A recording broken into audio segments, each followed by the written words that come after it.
Hello friends, कैसे हैं आप सभी लोग। मेरा नाम है आशीष जोशी और आज की वीडियो में हम स्टार्ट करने वाले हैं नया सब्जेक्ट, नया सिलेबस, नया सेमेस्टर है 5। सब्जेक्ट है फार्मास्यूटिकल मेडिसिनल केमिस्ट्री, सिर्फ मेडिसिनल केमिस्ट्री 2। स्टार्ट करते हैं।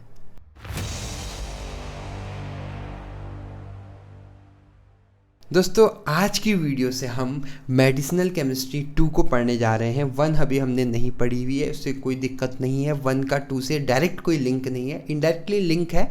वो लिंक मैं आपको बता दूंगा क्या है। डायरेक्ट कोई लिंक नहीं है, तो ऐसा कोई ज़रूरी नहीं है कि आपको पहले 1 पढ़ना पड़ेगा उसके बाद ही आप 2 पढ़ सकते हैं, वरना नहीं पढ़ सकते। ऐसा कोई कंपलसरी रूल नहीं है, ठीक है। देखिए, सिलेबस की अगर हम बात करें, 5 यूनिट हैं। पहली यूनिट के पहले टॉपिक से हम शुरुआत कर रहे हैं। देखिए, बहुत कम समय बचा हुआ है क्योंकि ये 5th सेमेस्टर जो है वो छोटा होता है as compared to other semesters, ठीक है।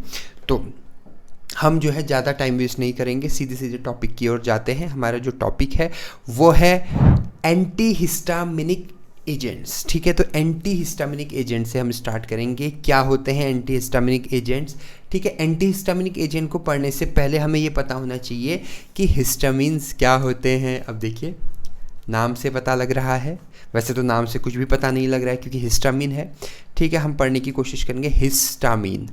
देखिए, हिस्टामिन्स क्या होते हैं। ये एक केमिकल है, ऐसा केमिकल जो हमारी बॉडी में ही रहता है, जिसे हमारी बॉडी ही बनाती है। अब देखिए, ठीक है, ये क्या करती है, हमारी बॉडी ही बनाती है, इसलिए इसे बायोजेनिक अमीन भी कहते हैं। इसका जो नाम है वो है बायोजेनिक। अब देखिए, बायोजेनिक अमाइन। क्यों कहते हैं बायोजेनिक, क्यों कहते हैं अमाइन, ठीक है। देखो, बायोजेनिक का मतलब है बायो, मतलब बायोलॉजी द्वारा बनाया गया, मतलब हमारी बॉडी ही से खुद बना रही है, वो क्या है, बायोजेनिक। और एमीन क्यों बोलते हैं, क्योंकि ये बनता है आपका एक अमाइनो एसिड होता है जिसका नाम है हिस्टिडीन। हिस्टिडीन, ठीक है। तो हिस्टिडीन से ये बनता है, इसीलिए इसका नाम है अमाइन। हिस्टिडीन क्या है, एक अमाइनो एसिड है, ठीक है। आपने शायद इसका नाम सुना होगा। ये क्या है, अमाइनो एसिड है, ठीक है। और इस अमाइनो एसिड का जब डीकार्बोक्सिलेशन होता है तब जाकर ये है हिस्टामिन में कन्वर्ट होता है, हिस्टामिन बनता है, ठीक है। अभी हम आगे पढ़ेंगे। अच्छा, ये तो इसके बेसिक इंट्रोडक्शन की बात होगी कि भैया हिस्टामिन होता क्या। हिस्टामिन क्या है, एक ऐसा केमिकल है जो हमारी बॉडी बनाती है। इसको हम बायोजेनिक एमीन भी कहते हैं क्योंकि ये क्या होता है, बॉडी में खुद बनता है। और अमाइन मतलब अमाइनो एसिड से बनता है जिसका नाम है हिस्टिडीन, ठीक है। ये मैं आपको शॉर्ट नोट्स में आपको बता रहा हूँ, ठीक है। शॉर्ट नोट्स भी मैं आपको दे दूंगा और पूरे जो नोट्स हैं इसके प्रॉपर मेरे हैंड रिटन नोट्स हैं वो भी मैं आपको नीचे डिस्क्रिप्शन बॉक्स में जैसे आप क्लिक करोगे फ्री ऑफ कॉस्ट आपको नोट्स मिल जाएंगे। पहले मेरे नोट्स जो है पेड होते थे, लेकिन अब मैंने वो फ्री कर दिए हैं, ठीक है। आगे बढ़ते हैं। अब हम बात करते हैं फंक्शन। ये हिस्टामिन करता क्या है, क्यों हम इतना ज़्यादा हिस्टामिन पे डिपेंडेंट है। देखिए, 2 काम है, बहुत इंपॉर्टेंट है। 2 काम है जो हिस्टामिन करता है, और अगर ना हो हिस्टामिन बॉडी में तो बॉडी बिल्कुल पगला जाएगी। अब देखिए क्या काम करता है ये। सबसे पहले तो ये न्यूरोट्रांसमीटर का काम करता है, ठीक है। किसका काम करता है, न्यूरोट्रांसमीटर। न्यूरोट्रांसमीटर। अब न्यूरोट्रांसमीटर क्या होते हैं। ट्रांसमीटर आपने सुना होगा, पुलिस वालों के पास भी होते हैं, आजकल तो वैसे भी आते हैं। ट्रांसमीटर मतलब एक इंफॉर्मेशन को दूसरे जगह पे पहुंचाना, शॉर्ट बहुत जल्दी पहुंचाना, नज़दीक में पहुंचाना, ठीक है। तो उसे हम बोलते हैं ट्रांसमीटर। और यही काम अगर न्यूरॉन्स करने लग जाएं, ठीक है, मतलब एक न्यूरॉन की इंफॉर्मेशन दूसरे न्यूरॉन में पहुंचाने का जो काम करते हैं वो करते हैं आपके न्यूरोट्रांसमीटर। और हिस्टामिन क्या है, एक न्यूरोट्रांसमीटर है, न्यूरोट्रांसमीटर इन द ब्रेन। अब देखिए, ब्रेन, ठीक है, पहला। और दूसरा बहुत इंपॉर्टेंट काम है इसका, वो क्या करता है, स्टमक का एसिड प्रोडक्शन को रेगुलेट करता है, ठीक है। रेगुलेटिंग स्टमक एसिड प्रोडक्शन, ठीक है, स्टमक एसिड प्रोडक्शन। अब कैसे करता है, क्या करता है, ये हम आगे पढ़ेंगे। ये इसके बेसिक और भी बहुत सारे काम होते हैं। ये मोटे मोटे 2 काम हैं, ठीक है, जिसकी वजह से हम इतने ज़्यादा इसमें क्या हो रखे हैं, डिपेंडेंट हो रखे हैं, ठीक है। अब हम बात करते हैं आगे अपना इसकी सिंथेसिस के बारे में, ठीक है। अगर हम सिंथेसिस की बात करें तो ये इसकी सिंथेसिस है, ये आपको सिंथेसिस दिख रही है, ठीक है। डीकार्बोक्सिलेशन ऑफ हिस्टिडीन, हिस्टिडीन जो केमिकल है उसका डीकार्बोक्सिलेशन हो रहा है। अगर आप ध्यान से समझिएगा यहाँ पर, ये आपका हिस्टिडीन का स्ट्रक्चर है, ठीक है। ये स्ट्रक्चर थोड़ा सा गलत हो रखा है, यहाँ पर जो है एक डबल बॉन्ड जो है वो बनाया नहीं है, यहाँ पर ये मिस हो गया है, तो यहाँ पर आप इस तरह से डबल बॉन्ड लगा दीजिएगा, ठीक है, जैसे ये लगा हुआ है।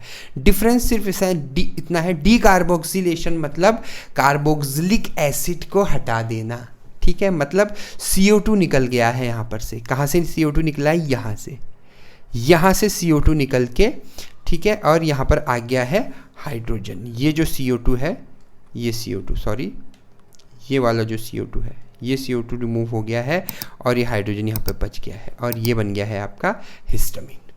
क्या बात क्लियर है, ठीक है। सिंपल सी छोटी सी रिएक्शन है, ठीक है, सिंथेसिस है। ये है आपका एल हिस्टिडीन डीकार्बोक्सिलेज, ये क्या है आपका एंजाइम है, ठीक है, एंजाइम। इस एंजाइम की प्रेजेंस में यही एंजाइम रिस्पॉन्सिबल होता है जो हिस्टिडीन को हिस्टामिन में कन्वर्ट करता है। क्लियर, तो ये इसकी सिंथेसिस है। आगे बढ़ते हैं, अब हम हिस्टामिन रिसेप्टर की बात करेंगे कि हिस्टामिन में कौन कौन से रिसेप्टर्स होते हैं। देखिए रिसेप्टर क्या होते हैं, रिसेप्टर्स आर मैक्रोमोलिक्यूल्स, ठीक है। मैक्रोमोलिक्यूल्स मतलब बड़े मॉलिक्यूल, एक होता है माइक्रोमोलिक्यूल, दूसरा होता है मैक्रोमोलिक्यूल। मतलब जैसे फॉर एग्जांपल ये कोई रिसेप्टर है, ये देखिए ध्यान से समझिएगा, ये रिसेप्टर इस तरह से होते हैं, इस तरह से, ठीक है। और इनमें एक यहाँ पर लाइगैंड बाइंडिंग डोमेन होता है और इस पे जैसे ही कोई लाइगैंड बाइंड होता है इस तरह से ये क्या है, कोई भी लाइगैंड है। अब लाइगैंड कुछ भी हो सकता है, लाइगैंड कोई ड्रग हो सकता है, लाइगैंड कोई पॉइजन हो सकता है, लाइगैंड कोई केमिकल हो सकता है, कुछ भी हो सकता है। जैसे ही ये इससे बाइंड होगा और जैसे ही ये इसमें बाइंड होगा तो क्या हो जाएगा आपका, ये जो रिसेप्टर है ये अपने एक्शन देने शुरू कर देगा, या तो ये खुश हो जाएगा या ये सप्रेस हो जाएगा, ये कुछ भी करेगा, ठीक है। ये एगोनिस्ट भी हो सकता है, कोई एगोनिस्ट भी हो सकता है और ये एंटागोनिस्ट भी हो सकता है, ये एंटागोनिस्ट भी हो सकता है। और ये जो है अपने एक्शंस शो करेगा, कहाँ शो करेगा, बॉडी के जिस पार्ट में होगा ये वहाँ शो करेगा, ठीक है। तो ऐसे ही एक रिसेप्टर है जिसका नाम है आपका हिस्टामिन, हिस्टामाइन रिसेप्टर। और इसी हिस्टामिन रिसेप्टर में हिस्टामिन आते हैं। अब देखिए हिस्टामिन भी आ सकते हैं और एंटी हिस्टामिन भी आ सकते हैं, दोनों आ सकते हैं, ठीक है। ये हिस्टामिन है, इस तरह से ये हिस्टामिन आ जाएंगे, ठीक है। और ये मान लो रेड वाले, सॉरी ये जो है आपके रेड वाले, ये एंटी हिस्टामिन। अब क्या होता है अभी मैं बताऊंगा आपको, पहले आप इतना सुन लीजिए, ठीक है। अब जैसे अगर ये हिस्टामिन आ गया तो ये हिस्टामिन जैसे इसके साथ बाइंड होगा तो ये हिस्टामिन जो रिसेप्टर है हिस्टामिन वाले काम शुरू कर देगी। और अगर एंटी हिस्टामिन बाइंड हो जाएगा इसमें तो ये यहाँ पर ब्लॉक हो जाएगी, हिस्टामिन अपना रिसेप्टर अपना काम करना बंद कर देगा। क्या बात क्लियर है आपको। अब देखिए हिस्टामिन की ज़रूरत क्यों है, थोड़ा सा इसको समझते हैं हम। देखिए हिस्टामिन क्या है ना, एक श्लोक है अति सर्वत्र वर्जयेत संस्कृत में, ठीक है। हिस्टामिन क्या करता है, जैसे ही हमारी बॉडी किसी मुसीबत में आती है, हमारी बॉडी को लगता है कि भैया कोई मुसीबत आने वाली, को तुरंत हिस्टामिन को भेज देता है, भाई जाओ देख के आओ क्या लफड़ा हो रखा है वहाँ पे। लेकिन अगर बॉडी ओवर सेंसिटिव हो जाए और वो बात बात में हिस्टामिन को भेजने लगे तो क्या होता है, वही हिस्टामिन हमारे लिए एक प्रॉब्लम बन जाती है। क्या बात सबको क्लियर है।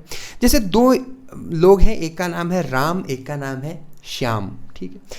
अब देखिए राम और श्याम दोनों ही भाई हैं फॉर एग्जाम्पल, और दोनों ही गार्डन में गए हैं और गार्डन में क्या है, धूल उड़ गई और वो धूल उन दोनों के नाक में चली गई। अब राम की जो बॉडी है, राम की बॉडी के लिए धूल आना कोई बड़ी बात नहीं है, क्योंकि राम की बॉडी को पता है, वो अक्सर धूल में जाता है और उसे पता है कि धूल से कोई प्रॉब्लम नहीं होती है। लेकिन श्याम की बॉडी क्या है, कभी कभी धूल में जाती है, और जैसी वो धूल में जाती है श्याम की बॉडी में ऐसा कोई मैकेनिज्म है कि उसकी बॉडी एकदम हाइपर एक्टिव हो जाती है और तुरंत हिस्टामिन को भेज देती है, भाई देख के आओ धूल आ गई है, क्या दिक्कत है। और हिस्टामिन वहाँ जाता है, रिसेप्टर के साथ बाइंड होता है और उस धूल को बाहर निकालने के लिए छींके मारनी देनी शुरू कर देता है, रिएक्शन देने शुरू कर देता है। इसी रिएक्शन को हम बोलते हैं एलर्जी, ठीक है, इसीलिए आपने देखा होगा हम बोलते हैं यार उसे धूल से एलर्जी है, या उसे फूल से, फ्लावर के उससे, पोलन ग्रेन से एलर्जी है ना, या किसी को एग से एलर्जी है, मिल्क से एलर्जी है, लैक्टोज इंटॉलरेंस एक बहुत भारी भरकम नाम है, एलर्जी है, दूध से एलर्जी है, लैक्टोज इंटॉलरेंस मतलब लैक्टोज एक स्पेसिफिक जो केमिकल है उससे उसको एलर्जी है। जैसे ही वो उसकी बॉडी में जाएगा, बॉडी तुरंत रिएक्शन मार देगी, नहीं भैया ये नहीं चाहिए हमको, ठीक है। तो हिस्टामिन क्या किस चीज़ के लिए रिस्पॉन्सिबल है, उस चीज़ को टैकल करने के लिए। अब हमें वहाँ पे क्या करना है, उस हिस्टामिन को ब्लॉक कर देना है। अब देखिए, हिस्टामिन को रोक देना है। हिस्टामिन को कैसे रोकेंगे हम, एंटी हिस्टामिनिक एजेंट देके, जो आज का टॉपिक है। एंटी हिस्टामिनिक एजेंट्स क्या करेंगे, वहाँ जाएंगे और उस सिचुएशन को टैकल करने के बजाय उसको आप रोक देंगे। आपको पता है कि धूल से कोई दिक्कत नहीं है, हमें कोई दिक्कत नहीं है, ठीक है। तो ये होते हैं आपके एंटी हिस्टामिनिक एजेंट, ठीक है। फिलहाल हम यहाँ पर हिस्टामिन के रिसेप्टर्स की बात कर रहे हैं। तो ये जो रिसेप्टर हमने पढ़ा है, ऐसे 4 रिसेप्टर्स होते हैं, ठीक है। चारों के नाम है, एक है H1 रिसेप्टर, H2 रिसेप्टर, देखिए कितने आसान नाम है, H3 रिसेप्टर और H4 रिसेप्टर। इन चारों के अपने अलग अलग काम हैं, उन्हीं काम के बारे में हम पढ़ने वाले हैं, क्विकली पढ़ेंगे हम। पहला है H1 रिसेप्टर। देखिए H1 रिसेप्टर्स जो होते हैं आपके, वो बेसिकली सेंट्रल नर्वस सिस्टम में रहते हैं, आपके और भी जगह रहते हैं, जैसे यूट्रस में वो रहते हैं, आपका मसल्स में वो रहते हैं, ठीक है, और हार्ट में वो रहते हैं, ठीक है। अब उनका मेन काम क्या होता है, वो क्या करते हैं, इस एलर्जी वाली सिचुएशन में एक्सेस अगर हो जाए, अब देखिए फिर से अगेन मैं बोल रहा हूँ, अति सर्वत्र वर्जित, अगर ज़्यादा ही इनका एक्टिवेशन एक्सेस लेवल पे हो गया है, तो ये क्या करते हैं, एलर्जी कॉज करने लगते हैं, ठीक है। एलर्जी कॉज क्यों करेंगे, रिसेप्टर्स एलर्जी कॉज करेंगे, मतलब रिसेप्टर में हिस्टामिन ज़्यादा बाइंड होंगे। रिसेप्टर इटसेल्फ कुछ काम नहीं करता है। रिसेप्टर एक ऐसा लड़का है जो गुमसुम बैठा रहता है। आपने देखा होगा बहुत सारे मूवीज़ में जो हीरो होता है, वो जब तक उसको छेड़ो ना, वो आराम से बैठा रहता है, और जैसे ही कोई उसको छेड़ता है तो वो, किसी ने उसको परेशान किया, उसको ख़त्म कर देता है। तो ऐसे ही रिसेप्टर भी है, उसको कुछ नहीं छेड़ोगे, बैठा रहेगा आराम से। जैसे ही उस पर रिसेप्टर में, उस रिसेप्टर का जो मेन लाइगैंड है वो बाइंड हो जाएगा। जैसे हिस्टामिन रिसेप्टर का मेन लाइगैंड हिस्टामिन है, तो जैसे हिस्टामिन उससे बाइंड होगा, वो एकदम एक्टिवेट हो जाएगा, और एक्टिवेट होकर अपनी क्या करेगा, रिएक्शन शो करेगा, ठीक है। तो ये क्या करता है, एलर्जी वगैरह के लिए रिस्पॉन्सिबल होता है। उसके बाद हम बात करते हैं H2 रिसेप्टर्स। जो H2 रिसेप्टर्स होते हैं वो बेसिकली पेरिएटल सेल होते हैं हमारे स्टमक की लाइनिंग में, उसका नाम है पेरिएटल सेल। जो पेरिएटल सेल्स होते हैं, ठीक है, ये आपके स्टमक की लाइनिंग में होते हैं। स्टमक लाइनिंग ही मतलब पेरिएटल सेल होते हैं, स्टमक की लाइनिंग में प्रेजेंट होते हैं। इनका मेन काम होता है, ये क्या करते हैं, HCl का प्रोडक्शन करते हैं। इनका मेन काम क्या होता है, HCl प्रोडक्शन, ठीक है। HCl प्रोडक्शन इसका मेन काम होता है, ठीक है। और ये क्या करते हैं, आपके यहीं पर इसी पेरिएटल सेल में जो है H2 रिसेप्टर इन्वॉल्व होते हैं। मतलब ये किस में हेल्प कर रहे हैं, डाइजेशन में हेल्प कर रहे हैं। अब ये देखिए कितने अच्छे हैं, है ना। लेकिन अगर ज़्यादा एक्टिवेट हो गए, बार बार H2 रिसेप्टर रिलीज होने लग गया, तो क्या हो जाएगा, बार बार जो है ये डाइजेशन में, मतलब बार बार एसिड प्रोड्यूस करने लग जाएंगे, और जिससे एसिडिटी वाली सिचुएशन आने लग जाएगी, ठीक है। एसिडिफायर्स, सॉरी, मतलब हमें एंटासिड देना पड़ेगा, बहुत एसिडिटी वाली इश्यूज आने लग जाएंगी, ठीक है। ये H2 रिसेप्टर हो गए आपके। फिर है आपका H3 रिसेप्टर। H3 रिसेप्टर भी बेसिकली जो है CNS में ही पाया जाता है, और ये क्या करता है, हिस्टामिन को रेगुलेट करता है। हिस्टामिन रेगुलेटर की तरह यूज़ होता है, मतलब हिस्टामिन को बढ़ाना है या घटाना है, ये काम करता है। जब बॉडी में हिस्टामिन ज़्यादा हो जाता है तो H3 रिसेप्टर क्या करता है, अरे भाई कम करो कम करो, बहुत ज़्यादा हिस्टामिन हो गया है। अगर हिस्टामिन कम हो जाता है तो ये फिर कहता है अरे अरे अरे कम हो गया, बढ़ाओ बढ़ाओ बढ़ाओ। ये काम है H3 रिसेप्टर का। उसके बाद है H4 रिसेप्टर्स। H4 रिसेप्टर्स जो होते हैं वो भी आपके, वो अपने उसमें होते हैं, बोन मैरो में रहते हैं, आपके बोन मैरो में रहते हैं, स्प्लीन में रहते हैं, थाइमस में रहते हैं आपके, ठीक है। और ये क्या करते हैं, आपका WBC वाइट ब्लड सेल के प्रोडक्शन में के लिए रिस्पॉन्सिबल होते हैं, ठीक है। अभी सिलेबस की अगर हम बात करें तो सिलेबस में आपके ये दो ही दे रखे हैं, H1 रिसेप्टर और H2 रिसेप्टर। तो अभी हम सिर्फ ये दो ही सिलेबस में पढ़ेंगे, ठीक है। आज हम बात कर रहे हैं, अब हम थोड़ा सा आगे बढ़ते हैं, H1 एंटी हिस्टामिनिक एजेंट्स के बारे में, ठीक है। H1 एंटीहिस्टामिनिक एजेंट, नाम से पता लग रहा है H1 एंटीहिस्टामिनिक। H1 एंटीहिस्टामिनिक मतलब जो H1 को ब्लॉक करता है। अब देखिए H1 रिसेप्टर को ब्लॉक करता है, मतलब जो हमारे ब्रेन में है, CNS में जो है, यूट्रस में जो है, हार्ट में जो है, ठीक है, तो वहाँ पर जो रिसेप्टर्स हैं, मतलब जो एलर्जी के लिए रिस्पॉन्सिबल होते हैं, बेसिकली अर्टिकेरिया के लिए रिस्पॉन्सिबल होते हैं, ठीक है, वहाँ पर जाके उनको ब्लॉक कर देता है, ठीक है। जिसके वजह से क्या होता है कि वो एलर्जी अगर किसी को है किसी चीज़ से, वो ठीक हो जाती है। मतलब देखिए एलर्जी हमेशा ठीक नहीं हो सकती कभी भी, जब तक वो H1 रिसेप्टर वहाँ पर ब्लॉक है तब तक वो ब्लॉक रहती है। जैसे ही वो मेडिसिन का असर खत्म हो जाता है, वो एलर्जी फिर से लौट आती है, ठीक है। इसलिए एंटी एलर्जिक मेडिसिन हमको लंबे समय के लिए या हमेशा के लिए लेनी पड़ती है, ठीक है। तो एंटी हिस्टामिनिक वो एजेंट होते हैं जो ब्लॉक करते हैं, यहाँ पर आप लिख भी सकते हो ब्लॉक या एंटागोनिज्म एक्टिविटी देते हैं द H1 रिसेप्टर्स, ठीक है। H1 रिसेप्टर को ब्लॉक कर देते हैं, मतलब ये जैसे कोई H1 रिसेप्टर है, ठीक है, और ये बढ़िया से मस्त एकदम यहाँ पर आता था H1 रिसेप्टर और एक्ट करता था। ये H1 रिसेप्टर आता था और एक्ट करता था, लेकिन अब क्या हो गया, ये H1 रिसेप्टर तो धीरे धीरे गायब हो गया है और यहाँ पर H1 एंटी हिस्टामिनिक एजेंट आ गया है और उसने इसकी एक्टिविटी को यहाँ पर ब्लॉक कर दिया। हिस्टामिन को आने ही नहीं दे रहा है वो। हिस्टामिन बेचारा यहाँ पर देखा है टकटकी निगाहों से, ठीक है, इधर टकटकी निगाह से इधर देखा है बेचारा कि यार ये हटे और मैं जाऊं, ठीक है, लेकिन ये इसको ब्लॉक कर दे रहा है। अब देखिए, ठीक है, यहाँ तक अब क्लियर हो गया है, समझ में आ गया है, ठीक है। अब इसमें क्या है, इसके बारे में भी हम थोड़ा थोड़ा पढ़ लेते हैं।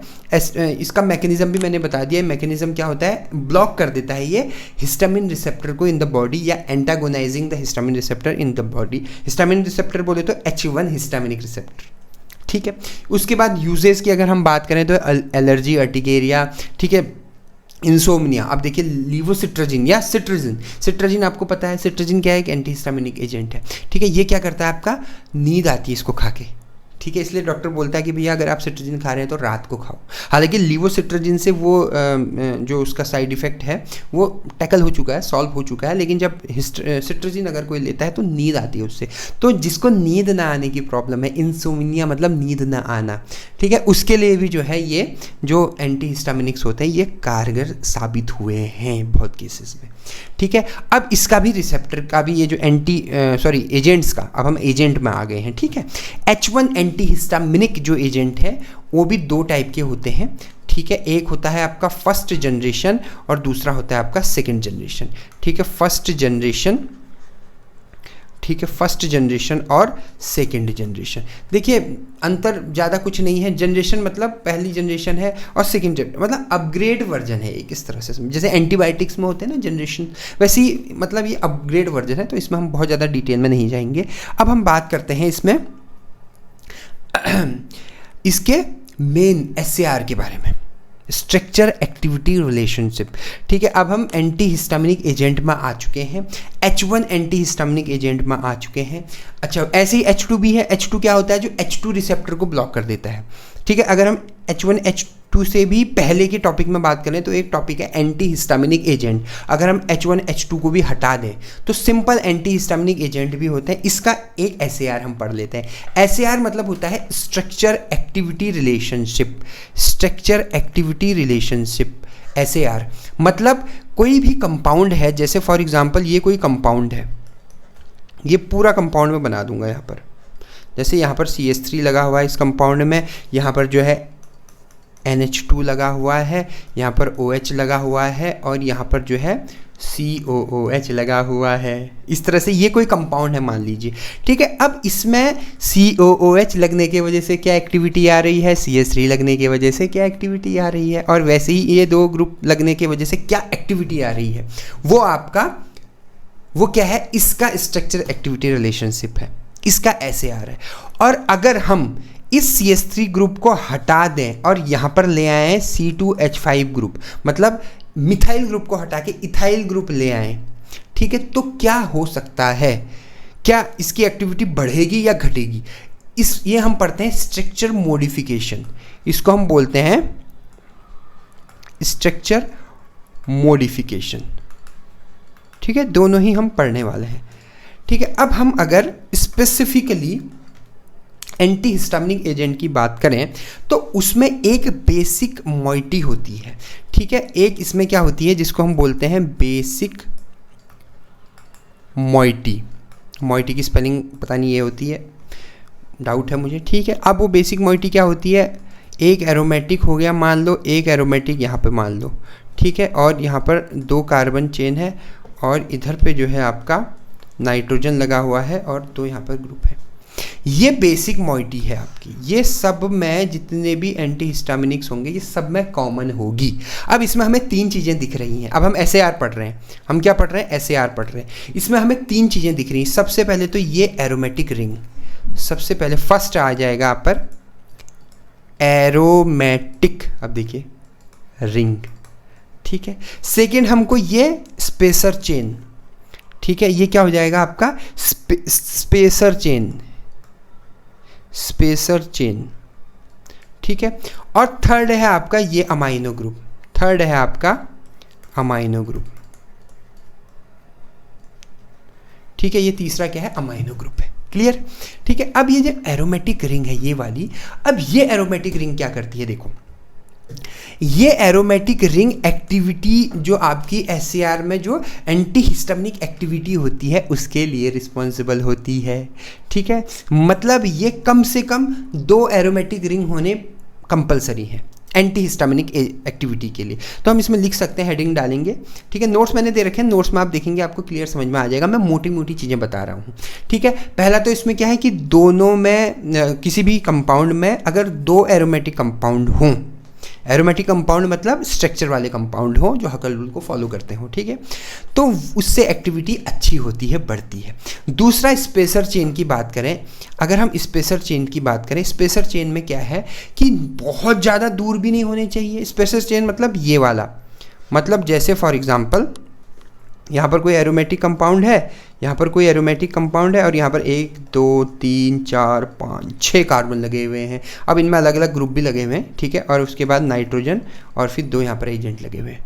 ठीक है, तो ये जो स्पेसर चेन है, ठीक है, मतलब चेन की स्पेस के लिए रिस्पॉन्सिबल है। ये अगर बहुत बड़ा हुआ, ठीक है, तो वो जो रिसेप्टर है उसमें फिट नहीं आ पाएगा, और अगर बहुत कम हुआ तो वो उतनी डिज़ायर्ड एक्टिविटी नहीं दे पाएगा। तो ये कम से कम 2 से 3 होने चाहिए, 2 कार्बन या 3 कार्बन स्पेसर चेन के वो होने चाहिए। ठीक है, और वैसे ही तीसरा है आपका अमाइनो ग्रुप। अमाइनो ग्रुप क्या है, एक तो पॉजिटिवली चार्ज होने चाहिए और टर्शरी हो तो बहुत बढ़िया है। ठीक है, 2 चीज़ें बताई मैंने, पॉजिटिवली चार्ज होने चाहिए और टर्शरी होने चाहिए। ठीक है, बहुत बढ़िया है। अगर हम अब इसमें मॉडिफिकेशन की बात करें, अगर यहाँ पर अमाइनो ग्रुप में इधर हम कोई दूसरे हैवी ग्रुप लगा दें तो स्टेरिक हिंड्रेंस आ सकता है। स्टेरिक हिंड्रेंस मतलब स्ट्रक्चर स्टेबल नहीं रहेगा, तो रिसेप्टर में वो बाइंड होना हो उस पर डाउट हो जाएगा। हालांकि किसी किसी कंपाउंड में किसी किसी केसेस में लिपोफिलिसिटी उसकी बढ़ सकती है। ठीक है, ब्लड ब्रेन बैरियर को क्रॉस करने की उसकी जो एबिलिटी है वो बढ़ सकती है, लेकिन वो क्या है, स्टेरिक हिंड्रेंस देगा। क्लियर है? तो ये इसका क्या है, SAR है, स्ट्रक्चर एक्टिविटी रिलेशनशिप है। ठीक है, तो बाकी जब हम कंपाउंड पढ़ेंगे उसके स्ट्रक्चर एक्टिविटी रिलेशनशिप आप और थोड़ा और पढ़ोगे तो आप क्लियर हो जाएगा। एक बार हम क्विक रिवीजन कर लेते हैं, हमने आज क्या पढ़ा। ठीक है, हमने आज पढ़ा सबसे पहले हिस्टामिन के बारे में कि भैया हिस्टामिन होता क्या है। हिस्टामिन क्या है बताओ सभी लोग। हिस्टामिन जो है आपका एक केमिकल है जो हमारी बॉडी ही बनाती है, इसको बायोजेनिक एमीन भी कहते हैं। और ये कहाँ से मिलता है आपका, हिस्टिडीन से। हिस्टिडीन, हिस्टिडीन को जब हम डीकार्बोक्सिलेशन करते हैं, CO2 रिमूव करते हैं, तो हमको क्या मिल जाता है, यहाँ पर हिस्टामिन मिल जाता है। हमने पहले एक रिएक्शन में देखा हुआ है। ठीक है, उसके बाद फिर हम आगे बढ़े और हमने ये पढ़ा कि ये जो हिस्टामिन होता है आपका, ये बहुत सारी चीज़ों के लिए ज़रूरी है। ऐसा नहीं हिस्टामिन कोई गलत चीज़ है, हिस्टामिन हो तो बहुत दिक्कत हो जाएगी, ऐसा नहीं है। ठीक है, फंक्शंस इसके बेसिकली 2 फंक्शंस होते हैं मेनली। ये क्या करता है, एक न्यूरो ट्रांसमीटर, न्यूरो ट्रांसमीटर की तरह एक्ट करता है। ठीक है, ठीक है, इन द ब्रेन। और दूसरा ये क्या पढ़ा हमने, एसिड प्रोडक्शन के लिए भी रिस्पॉन्सिबल है, ठीक है, एसिड प्रोडक्शन के लिए भी ये रिस्पॉन्सिबल रहता है। और उसके बाद फिर हमने नेक्स्ट पढ़ा था कि ये जो है आपका 4 टाइप के होते हैं, ठीक है, H1, H2, H3 और H4, ठीक है। H1 क्या होते हैं, कहाँ पाए जाते हैं, आपके सेंट्रल नर्वस सिस्टम में पाए जाते हैं, और भी जगह पाए जाते हैं, और ये एलर्जिक वगैरह रिएक्शन के लिए अगर एक्सेस में हो जाए उसके लिए रिस्पॉन्सिबल होते हैं, ठीक है। सॉरी, H2 की बात करें तो वो पेरिएटल सेल, पेरिएटल की स्पेलिंग भी नहीं आती मुझे, पेरिएटल सेल में पाए जाते हैं, ठीक है, जो आपकी स्टमक लाइनिंग में है, और ये एसिड रेगुलेशन या डाइजेशन में हेल्प करते हैं, डाइजेशन में हेल्प करते हैं। थर्ड हमने पढ़ा H3, ये भी CNS में पाया जाता है, और हिस्टामिन के रेगुलेशन के लिए, हिस्टामिन को बढ़ाना है या घटाना है उसके लिए रिस्पॉन्सिबल होता है। और जो H4 है ये भी आपका, ये कहाँ पाया जाता है, बोन मैरो में, स्प्लीन में, ठीक है। और ये क्या करता है, WBC के प्रोडक्शन के लिए रिस्पॉन्सिबल होता है, WBC के प्रोडक्शन के लिए रिस्पॉन्सिबल होता है, ठीक है। ये चारों हमने पढ़ लिए हैं। फिर हमने पढ़ा एंटी हिस्टामिनिक एजेंट के बारे में। भैया एंटी हिस्टामिनिक एजेंट क्या होता है, एंटी हिस्टामिनिक एजेंट मतलब जो हिस्टामिन की एक्टिविटी को ब्लॉक कर देते हैं, ठीक है, ऐसे एजेंट को एंटी हिस्टामिनिक एजेंट कहते हैं। ये भी 4 टाइप के होते हैं, H1 anti histaminic, H2 anti histaminic, H3 and H4 anti histaminic, ठीक है। H1 हमने क्या पढ़ा, H1 भैया कहाँ रहते हैं, आपके ब्रेन में रहते हैं, आपको पता ही है, स्पेसिफिकली H1 रिसेप्टर को ये ब्लॉक कर देते हैं। H2 anti histaminic H2 receptor को ब्लॉक कर देते हैं, और H3 और H4 इनको H3 H4 को ब्लॉक कर देते हैं, ठीक है। इसके बारे में हमने पढ़ा। उसके बाद हम आगे बढ़े, हमने स्ट्रक्चर एक्टिविटी रिलेशनशिप के बारे में पढ़ा कि भैया कौन कौन से ऐसे मेन फैक्टर है। तो ये इसकी बेसिक हमने पढ़ा था, ये जो है बेसिक मॉइटी होती है, इसमें 2 एरोमेटिक रिंग होने चाहिए आपके, ठीक है, स्पेसर चेन होने चाहिए, और अमाइन ग्रुप होना चाहिए, ठीक है। एरोमेटिक रिंग अगर 2 हो तो वेल एंड गुड है, ठीक है। स्पेसर चेन भी अगर 2 से 3 की कार्बन चेन हो तो बहुत बेहतरीन है, और अमाइनो जो ग्रुप है आपका पॉजिटिवली हो और टर्शियरी हो 3 डिग्री, ठीक है। तो उससे बढ़िया तो कुछ हो ही नहीं सकता। तो ठीक है, तो ये थी आज की छोटी सी वीडियो। अगर आपको मेरी ये वीडियो पसंद आई तो मेरे चैनल को सब्सक्राइब कीजिएगा, बेल आइकन पे क्लिक कीजिएगा। मैंने नीचे डिस्क्रिप्शन बॉक्स में इसके नोट्स दे रखे हैं, शॉर्ट नोट भी दे रखे हैं, सिलेबस भी दे रखा है। सिलेबस जो है ऑल ओवर इंडिया में सेम ही सिलेबस है। आपने मुझे इतना वक्त दिया उसके लिए बहुत बहुत धन्यवाद। Thank you so much.